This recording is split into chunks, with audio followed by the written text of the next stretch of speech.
6:30 on Saturday evening. There's 10 birds over here, probably 200 yards. There's 2 gobblers, and I'm trying to keep an eye on them and see where they roost so we can go get on them in the morning. Jay's got some other birds over here he's keeping an eye on, so hopefully we'll be able to get some roosted and it'll be a good morning tomorrow. Stay with us.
Set up the decoys and see what happens.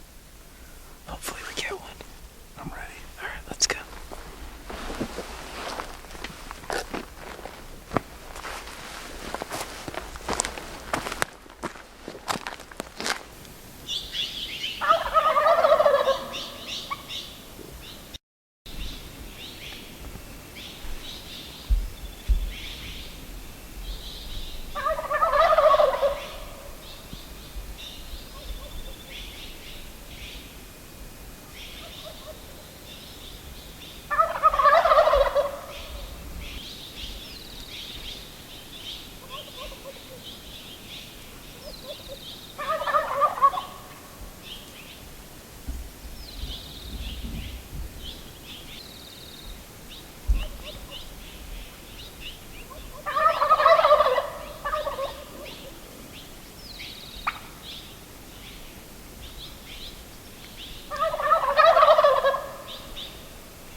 Pretty white. Good job. Awesome job, guys. Yeah. Awesome shot. That was a cool morning. Dar roosted these birds last night. He was over here on this point. I was over here on this point, and we saw, I think, 33 birds. Yep. And this group had 10 birds in it. 2 gobblers? 2 gobblers and a jake or 2. Yeah, and Dar roosted them up, brought us right in here this morning. Actually, the gobblers, there was some gobblers here and some gobblers there, and they kind of assembly yelped, and they all gathered up here. And I just kind of stayed after them, and they ended up flying back off this hill and came in, and Bill put the whammy on them. Yep. Congratulations. Thank man. you. Second bird in Second 2 Gould's 3 turkey days. in 3 days. Good job. Thank you, guys. That was fun. Great This is job. the completion of Bill's Royal Slam, and we couldn't be happier to have him, and just a great time and a great hunt. Yeah, it was a great time. I really appreciate it. Right on, man. Sounds job. good. Beautiful. Beautiful birds. The white on them is just unbelievable. And it's interesting how these 2 or 3 feathers don't have a bar across the top. Yeah, the black bar. Yeah, So. it's absolutely gorgeous. Nice job. Good shot. Thank you. He hasn't been strutting that much either, has he? No. Look at the iridescent. Let's go through here. Beautiful. Awesome job. Thank you. And you too. What do you think of that, Bill? I think it's pretty cool. Number 2. Royal Slam, huh? Yeah. Pretty excited. Awesome.